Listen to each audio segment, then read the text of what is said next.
Bonsoir, et nous revoilà pour un nouveau sujet sur, cette fois-ci, non pas 3 films, mais 3 animateurs. Ils animent des objets, des personnages, etc., mais qui sont déjà en volume. Comme ce sont des personnages qui, à eux seuls, pourraient prendre une vidéo, ce que je vais vous dire est très maigre par rapport à ce que je pourrais dire. Donc, mais quand même, ça vous permettra d'avoir quelques références utiles et à la limite, comme Noël approche, ce sera intéressant d'aller chercher des livres. Pour ceux qui s'intéressent au cinéma, c'est vraiment des personnes capitales, qui sont parfois plus importantes que des réalisateurs, même connus. Alors, on va commencer par le plus ancien, que je pense personne ne connaît, ou très peu, c'est Jiří Trnka. Alors, Jiří Trnka, bon, c'est tchèque, donc c'est pas facile à prononcer, je ne sais pas si je le prononce correctement, mais c'est un monstre de l'animation donc de figurines, quoi, de marionnettes. Il fait de l'animation, donc bien sûr, il a été primé dans tous les pays et absolument dans tous les festivals. Ouais, c'est le monstre, quoi. Donc il est animateur, il est illustrateur, il est sculpteur, décorateur de cinéma, décorateur de théâtre et architecte. Donc c'est vraiment une carrure assez gigantesque. Cet homme est né en 1912, donc c'était quelqu'un qui est quand même du début du siècle dernier, et en 69 il nous a quittés. Ce qui veut dire qu'en réalité sa carrière démarre après la Seconde Guerre mondiale, sa carrière mondiale. Avant il est en formation, il fait des choses pour les pays slaves, et de l'Est, mais on ne le connaît pas en Occident. Et là, on peut considérer qu'en 1946, il apparaît à l'international par le premier festival de Cannes. Et il apparaît dans la section, je vous le lis parce que ça n'existe peut-être plus, c'est Grand Prix international du dessin animé. Donc ça, c'est en 1946. Et en fait, effectivement, il a commencé par du dessin animé, lui, au départ, parce qu'il a suivi les traces de ses maîtres. Mais c'est pas ça qui l'intéressait, lui. Parce comme il est sculpteur aussi, il aime sculpter les figurines, il aime sculpter les objets. En bois. Ça doit être en bois, parce que c'est traditionnel dans les pays tchèques.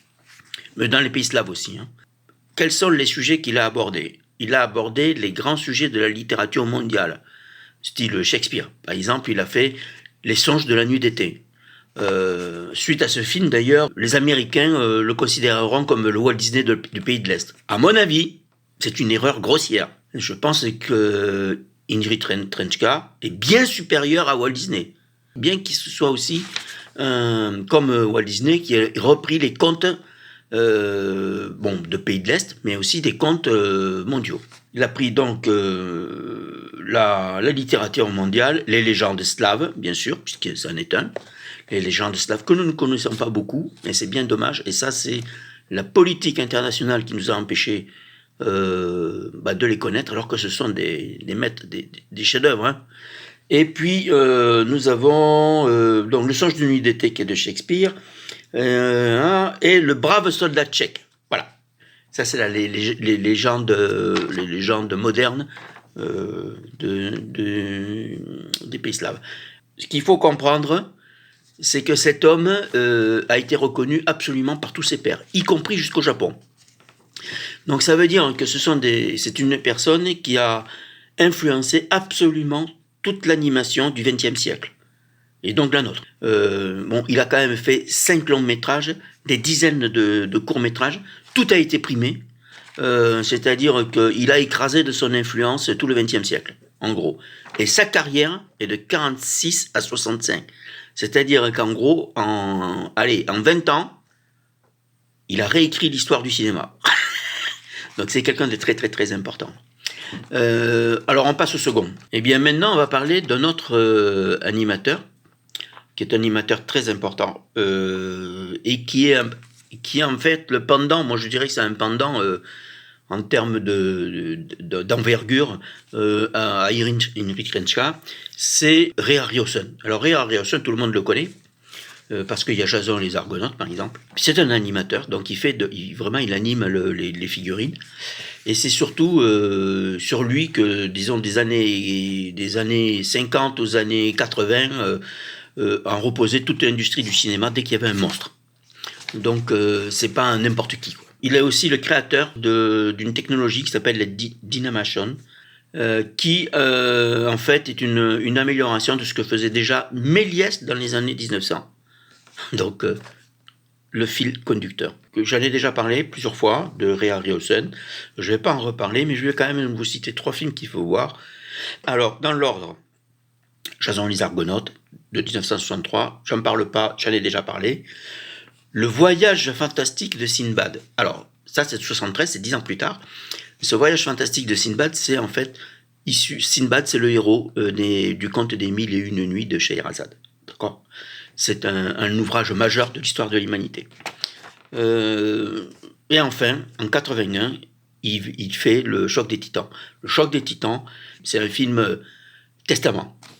Alors, un film testament, pourquoi ? Parce que la technologie a avancé en 80, l'informatique est arrivée, l'animatronique est arrivée, c'est-à-dire en fait l'électronique dans les créatures. Hein. Donc nous avons des maquettes animées, mais électroniquement. Et ça, c'est pas son domaine. Donc il fait ce film, Le Choc des Titans, et il s'arrête. Et ce film, Le Choc des Titans, il bénéficie de quelque chose qu'il avait peut-être pas au début, c'est des grands acteurs. Je pense que c'est un très très grand film. C'est un chef-d'œuvre. Alors il faut savoir que Le Choc des Titans, c'est en 81, il a une particularité, c'est qu'il est sorti en même temps que Les Aventuriers de l'Arche perdue. Et l'autre particularité, c'est qu'il a résisté. C'est-à-dire que le rouleau compresseur qu'a été Les Aventuriers de l'Arche perdue pour le cinéma hollywoodien l'a été, mais pas pour Le Choc des Titans. Ce qui veut dire que Le Choc des Titans est un excellent film, qu'il a été plébiscité depuis le début. Donc Ray Harryhausen, très très grand animateur mondial. Alors enfin le dernier, celui-là en général les gens le connaissent, c'est Phil Tippett. Pourquoi on le connaît, Phil Tippett? Tout simplement parce que son nom est associé à ILM, Industry Light and Magic, la maison de production d'effets spéciaux de George Lucas. George Lucas le repère en 77 pour faire ses Star Wars. Parce que dans Star Wars, il y a beaucoup, dans les 3 premiers au moins, même dans les autres, il y a de l'animation. Évidemment, après c'est la 3D, donc c'est autre chose, c'est un autre problème. Mais les 3 premiers, les 3 originaux, c'est Phil Tippett. Alors, son plus connu, c'est l'Oléo-échec, en fait. L'Oléo-échec, c'est-à-dire un jeu d'échecs spatial qui se trouve sur le Faucon Millenium, et il y a des créatures que l'on fait bouger et qui permet de prendre des pions, des pièces, etc. Ces pièces sont animées. Et c'est Phil Tippett qui a résolu ce truc. Et effectivement, à l'époque, les gens ont été sidérés. En 77, il est embauché, et en 78, un an après, il devient le directeur de la section animation de chez ILM. Donc c'est pas n'importe qui. Et en 90, il réalise lui aussi que c'est fini. Donc Ray Harryhausen, film Testament en 80, l'autre en 90, il a compris que les technologies nouvelles sont arrivées. Qu'est-ce qu'il fait parce que, eh bien, il se reconvertit. Il se reconvertit. Disons qu'il s'investit dans ces nouvelles technologies. Bon, on lui doit quand même quelque chose de très important à Phil Tippett que n'avait pas Ray Harryhausen, c'est que l'informatique était arrivée et notamment les assistances des caméras par l'informatique. Et on lui doit le flou de mouvement lors de l'animation des figurines. C'est-à-dire que ce qui fait saccader dans les films anciens, c'est parce que c'est image par image, tout est net. Or, quand quelqu'un se débouche, il y a du flou de mouvement. C'est dû à l'ouverture au 1/24e. Et ça, ils ont réussi à faire bouger la caméra au moment de la prise de vue de la figurine, d'une certaine façon que ça simule ce fameux mouvement, ce fameux flou de mouvement. Et donc on a une fluidité du fait que ça transcrit bien quelque chose qui se serait passé à la caméra si ça avait été vivant. Et ça c'est Phil Tippett. Pour donner quelques idées, c'est les trois premiers Star Wars, mais c'est pas que ça. C'est aussi Willow, pour ceux qui se souviennent. Nous avons Starship Trooper. Bon, Starship Trooper, je sais pas si vous vous rendez compte, il a toutes les créatures insectoïdes et c'est lui qui les a animées. Quand on voit le film, on ne réalise pas que c'est animé image par image. Pour dire la perfection que ça représente, quoi. Il y a trois Robocop, il a fait les 3. Et évidemment, c'est Robocop, faut imaginer que c'est devenu une franchise de renommée mondiale qui perdure encore, hein. Il y a eu une série, il y a eu des jeux, enfin, c'est assez hallucinant, hein. Ces films personnels, des films personnels, moi j'en ai vu un, c'est Mad God, Les Dieux Fous. Et Les Dieux Fous, c'est hallucinant, hein. C'est le summum de l'animation. Après, pour moi, il y a Jason et les Argonautes. Pour moi, c'est la référence ultime. Et puis, il y a ça. C'est vraiment, on atteint des sommets de créativité. Et puis, c'est pas pour faire joli, hein, c'est pas pour faire des contes, hein. C'est sévère, c'est cruel. C'est vraiment, puis c'est fantasmagorique. C'est vraiment quelque chose de très à voir. Mad God, c'est à voir. Et donc voilà. Donc voilà, je voulais vous présenter ces trois animateurs qui sont vraiment très très très importants pour le cinéma. Donc je récapitule: Heinrich Renska, qui est le plus ancien, Ray Harryhausen, qui est l'auteur, qui est disons le maître des années 50 à 2000, et ensuite nous avons donc celui qui est le futur, qui est celui qui fait la jonction avec la 3D, qui s'appelle Phil Tippett, et qui a intégré les technologies modernes liées à l'ordinateur et à l'électronique. Voilà. Sur ce, à bientôt.